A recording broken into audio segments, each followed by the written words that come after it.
तो दोस्तों हमारी आज की कहानी एक कपल के ऊपर आधारित है जो अपनी ठरक के चलते कहाँ तक चले जाते हैं, यही आज की कहानी में हम देखेंगे। तो कहानी की शुरुआत होते में टेड को दिखाया जाता है जो एक आइलैंड के अकेले घर पर रहता है। हम जान पाते हैं कि वो बच्चों के ऊपर किताबें लिखता है। इसके अलावा वो एक फेमस ऑथर भी है। इसके अलावा वो एक अच्छा स्केच आर्टिस्ट भी है। वो किसी को भी देखकर किसी की भी तस्वीर आसानी से बना सकता है। यहाँ पर हम टेड की वाइफ मरियम को भी देखते हैं जो हमेशा उदास रहती है। इसकी वजह ये होती है कि काफी साल पहले इन्होंने अपने बेटों को खो दिया होता है। इनके बेटे एक एक्सीडेंट में मारे जाते हैं, जिसके बाद से मरियम हमेशा से परेशान और तनाव में रहती है। इनकी बच्चों की कुछ तस्वीरें गैलरी में लगी हुई हैं। इस कपल की एक बेटी को भी देखते हैं जिसका नाम है रुथ। रुथ को हमेशा देखते हैं कि वो गैलरी में जाकर दीवारों पे लगी फोटो को देखती रहती है और वो हमेशा इन तस्वीरों के बारे में अपने फादर से पूछती रहती है। वो कहते हैं कि उसे अभी भी अपने इन भाइयों की आवाजें सुनाई देती हैं। तब टेड उसे समझाता है कि नहीं, ये तुम्हारा सिर्फ वहम हो सकता है। कुछ टाइम गुजरने के बाद हम देखते हैं टेड मरियम से कहता है कि अब हमें अलग हो जाना चाहिए, लेकिन थोड़े ही टाइम के लिए। अब इन सब चीजों के कुछ टाइम बाद हम देखते हैं कि टेड ने एक असिस्टेंट हायर किया है जिसका नाम एडी होता है और वो शिट से यहाँ पर आया होता है।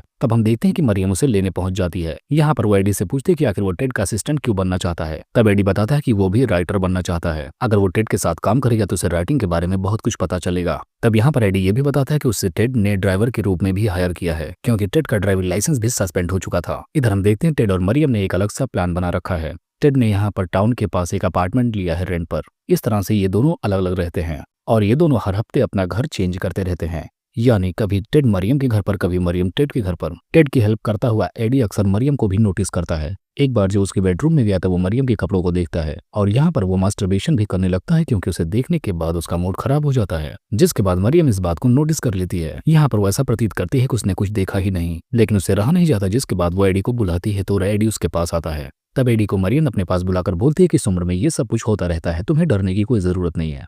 और वो कहते हैं कि मुझे बहुत खुशी हुई ये सोचकर कि मेरे बारे में कोई तो सोचता है। तब यहाँ पर एडी भी कन्फेस करता है कि वो मरियम को पसंद करता है। तब मरियम भी यहाँ पर उसे पॉजिटिव रिस्पॉन्स देती है। अब इसके कुछ टाइम बाद हम देखते हैं कि एडी एक मूवी देखने के लिए जाता है। तब वहाँ पर उसे मरियम मिलती है।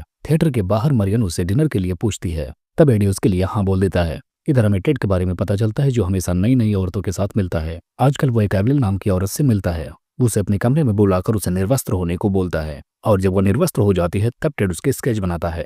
कई बार टेड उसे वासना से भरी निगाहों से देखने लगता है और आखिरकार उसकी हवस अपने चरम सीमा तक पहुंच जाती है। इधर हम देखते हैं कि मरियम एडी के कमरे में आ जाती है। यहाँ पर वो एडी को अपने साथ आकर्षित होने का कोशिश करती है, जिसके बाद वो धीरे धीरे अपने कपड़े उतारना शुरू करती है। ये सब कुछ देखने के बाद एडी भी अपने कपड़े उतारने शुरू कर देता है और अब यहाँ पर ये दोनों फाइनली भरपूर रोमांस करते हैं। एक दिन मरियम और एडी जब एक साथ सोए होते हैं तभी वहाँ पर रुथ आ जाती है और वो ये सब कुछ देखकर चिल्लाने लगती है। लेकिन यहाँ पर मरियम रुथ को डांटते हुए उसे उसके कमरे में जाने को बोलती है, जिसके बाद रुथ डर कर अपने कमरे में चली जाती है। कुछ टाइम बाद हम देखते हैं मरियम एडी से बोलती है कि वो टेडी से अलग होना चाहती है। तब एडी उसे पूछता कि आखिर तुम ये सब कुछ अब क्यों कर रही हो। तब मरियम उसे बताती है कि अब वो बोर हो चुकी है और अब वो उससे हमेशा के लिए रिश्ता खत्म कर लेना चाहती है। और अब वो जाते वक्त वहाँ की सारी फोटोग्राफ्स लेकर जाती है। ये फोटोग्राफ्स उसके मरे हुए बेटों की होती है। और अब जब टेड को इस बारे में पता चलता है कि वो बहुत ज्यादा गुस्सा हो जाता है। तब एडी उसे संभालता है। तब टेड उससे बोलता है कि आखिर मरियम सारी यादों को कैसे लेकर जा सकती है, अब वो भला अपनी बेटी को कैसे संभाल पाएगा। तब यहाँ पर एडी उसे मनाते हुए बोलता है कि उसने उन फोटोज की कुछ नेगेटिव्स रख ली हैं और नेगेटिव्स के जरिए वो फिर से दूसरी फोटोज बनवा लेगा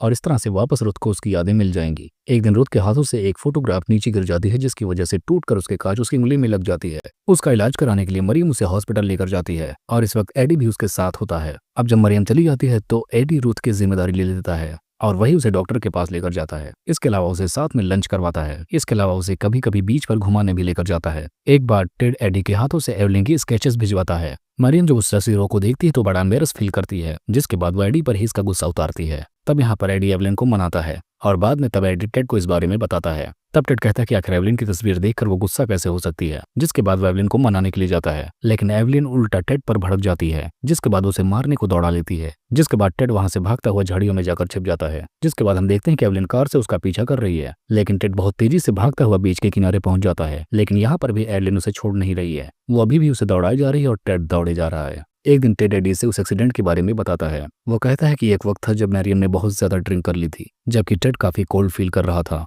उसने बर्फ को देखा पर वो उसे हटा नहीं पाया और ऐसे में एक्सीडेंट हो गया, जिसके चलते उसके दोनों बेटे मारे गए।